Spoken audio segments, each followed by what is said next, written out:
Chapter 47. Albus Dumbledore wanted nothing more than to kill Harry Potter, but he needed to be patient. The boy would kill Tom and then die, leaving him with the fortune. Remus Lupin had told them a child had been abandoned, and he was granted custody. It was a baby and needed to be looked after. Sirius was put as the child's caretaker on a full moon.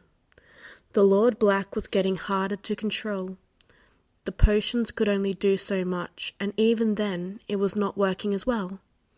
Ginny was trying hard to get Harry to love her, but the boy had disappeared, and Sirius and Remus were on edge, as was Severus. And to add to it, James Potter had somehow escaped. All of Dumbledore's carefully wrapped plans were unravelling. James and Severus were looking at the papers in shock. There was no way. "We have to tell him," James told Sev, who only nodded. He felt numb. After all these years, he was given a blessing. "Right now, we have to tell him, and I will drag you if you don't move." James shoved his mate and then was kissed by Severus before they went to find Lucius. It wasn't unheard of for men their age to have a baby. It was just unexpected for them to have children, with the stress of all that was happening. "My lovely kitty cats, what brings you to my office?" Lucius kissed them and pulled them to his side. "We have news." Severus cuddled into the warmth his mate offered before giving the papers to Lucius. "Is this?" Lucius was shocked. He didn't think that it would ever happen. "A baby?" James kissed Lucius and smiled at his mate's shock and confusion. Both Severus and James were pregnant, and they were over the moon. Nothing would break their happiness, and no one was taking their babies from them. Percy, Arthur, and baby Lucy were in their living room enjoying family time when they got a letter from Molly. "Percy, I have set up a meeting with a lovely girl and her family. They await your presence in 2 hours. You will sign the marriage contract and marry her. The girl is very pretty. She was in Hufflepuff, but I know you will look past that. I would never set you up with an ugly girl, so you can rest assured that she is lovely. Her personality will work with yours. You can live with her family till your marriage. After the wedding, you will move into a cabin that I have prepared for you. The family will be here soon. I expect you to wear a suit. You only get one time to make a good first impression. Mother." Percy was in tears. He didn't want to deal with Molly, not at all. "Baby boy?" Arthur hadn't read the letter. He had been rocking baby Lucy. "Molly wants me to go to the Burrow. She has set up a meeting for me to marry a girl from Hufflepuff, and she has planned my whole life from there. Molly said we will stay with the girl's family till after the wedding. Then we'll move into a cabin she brought for us, and I think she has already planned the birth of a grandchild." Arthur placed his daughter in a small crib and went over to his love. "She can't make you marry the girl. I won't let that happen. I am the only one who is allowed to kiss you, the only one that can pleasure you in bed. I am the only one you will ever sleep with." Arthur kissed Percy and then decided to show Percy just how much he meant to him. A small spell was placed on the baby's crib to alert her fathers to her waking up, and the men went to their room. It wasn't long before Percy relented to Arthur and knew that no one would ever compare to his mate. No one could ever make him not be an extreme bottom who only loved Arthur. "We might have another baby if you keep doing this, Daddy." Percy giggled and snuggled into Arthur, who carried his mate to the living room where they stayed with the baby. Their life was a good one. They doubted that anyone else had as good a life as they did. Percy wouldn't be attending the meeting at the Burrow. He had sent Molly a letter saying that he didn't feel well and that he would need a few days to recover. Tom sat in his office watching Harry sleep on the sofa. Sirius was in the library with Remus. They were working on how to correctly swaddle a baby. Harry couldn't wait to have the baby. He constantly told Sirius and Tom that he wanted to be called Mummy, and that Sirius was Dad, and Tom would be Daddy. They complied, but they just wanted to make Harry as happy as possible.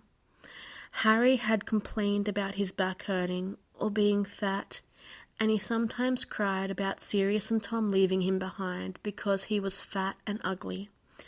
A Death Eater once made a comment about the pregnant male and called him a freak, which made him have a panic attack and flashbacks.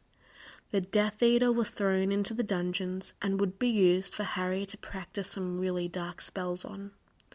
Ones that Bellatrix was showing him. Tommy? Tom looked up and saw that Harry was up and trying to stand. It got more and more difficult because of the babies and the swollen ankles. My love. Tom was with Harry in a second and pulled him into his arms and kissed him, before having him sit on his lap at his desk. How are you feeling? Tom was happy that Harry was snuggling into him and kissing him on his jaw and neck, anywhere the young boy could kiss. Slow down, kitten. Harry giggled and just kept doing what he was doing. Sirius will get jealous. Harry stopped kissing only for Tom to start kissing him. We don't have to tell him what we do when we're alone. Tom moved himself and Harry to their room where they cuddled on the bed and kissed. Tom felt the baby kick and smiled, praising Harry for giving him a strong ear and for being the best mate. Harry soaked up the attention and love and got more kisses and affection. Tom even pets his cat ears and tail, making the younger boy purr. I love you, Tommy. I love you, kitten. I love you, puppy. Sirius had just walked into the room and climbed into bed with them. I love you, Volvo. The three fell asleep together with hands on the baby bump, protective of their little mate and unborn child. Chapter 48. It was night when James felt something was off. His mates were in the library. His sons were with their own mates, and no Death Eater would sneak into Prince Manor. There was a scent that almost caused a panic attack. Good thing the man was fast and sent a message to his mates and then hid himself. The smell was lemon drops, the smell of the man who beat and tortured him for 13 years. Why must you bother me late in the night, Malfoy? Severus was playing a game and Lucius knew what it was. Use Dumbledore's own arrogance against him. James smiled as his mates looked like they had no idea another was in the house. I need to speak to you about Potter. He is not fit to be in Slytherin. Dumbledore was moving through their house and might find something he shouldn't. I must sleep. I must make potions for the Dark Lord. Or did you forget that he wants to have a potion to fix his looks? Severus moved the man towards the door, only for him to place an invisibility spell on him and sneak back into the house. Blasted purebloods. Severus went back to his room and then left under his husband's invisibility cloak. The three men fit under the magical cloak and watched Dumbledore walk around the house and inspect it. I know he knows where the Dark Lord is keeping Harry. The old man mumbled to himself as he moved papers around and uttered summoning spells on certain documents. James almost broke their cover when Dumbledore found his promise ring from his mates.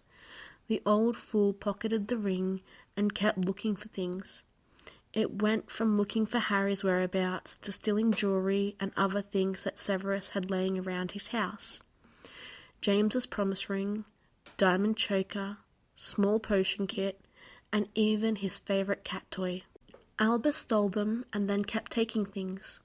Lucius's quill, a broom care kit he got from Draco, cufflinks with the Prince family coat of arms, a book on Dark Vila, Severus's favourite cauldron, a potion notebook he was putting together for his boys, and even Alina Prince's china. The old man placed the whole set in a magic box and finally left. He took my ring. James was in tears. That was the first courting gift he got from his mates, and it was gone. We gave you a better one, and gave you these. Lucius showed him the wedding band, bonded bracelets, and their mate marks. You don't need a silly little ring to remind you of how much we love you.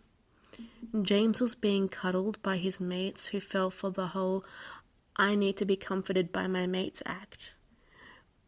We can share our memories from the ministry and lock him up for good, Severus stated, and then started to purr as Lucius pet his cat ears. First, both of you are going to bed.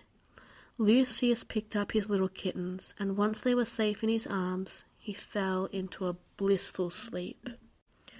Tom Mavolo Riddle. Harry screamed and burst into the office. He didn't care that his mate was in a meeting. You kidnapped Gilderoy Lockhart? Tom looked guilty at that. He touched you, and he kept saying that he was the best possible mate to the boy who lived because you were both such powerful wizards. Tom loved that Harry slid to sit on his lap. My feet hurt, and it's practically your fault I'm in this mess in the first place.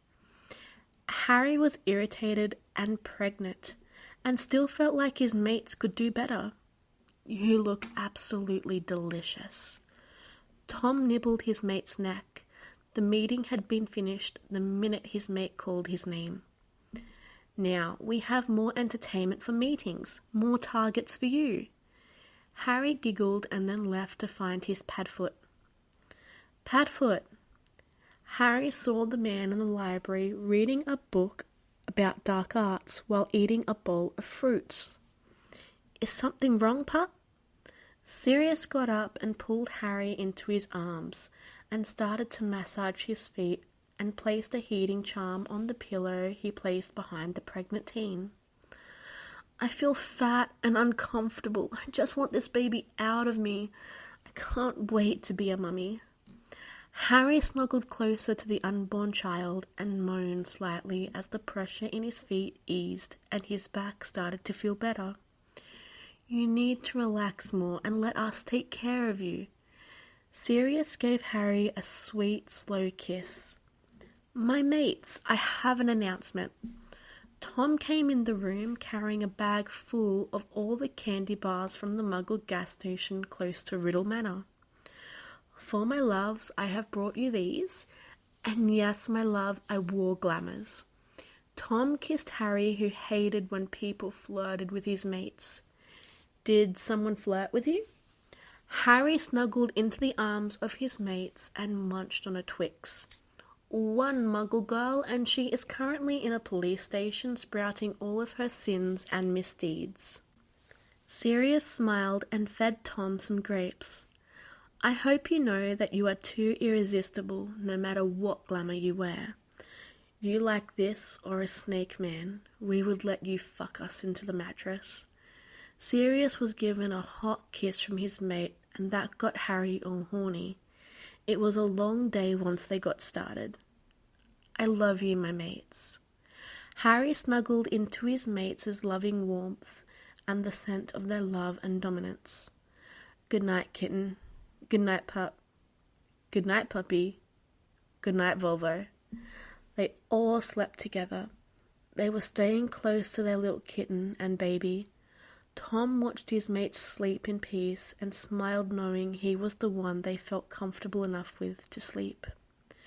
Dumbledore was wrong. Tom Riddle, the Dark Lord Voldemort, could love, and he was stronger than all of the Order of the Flaming Chickens.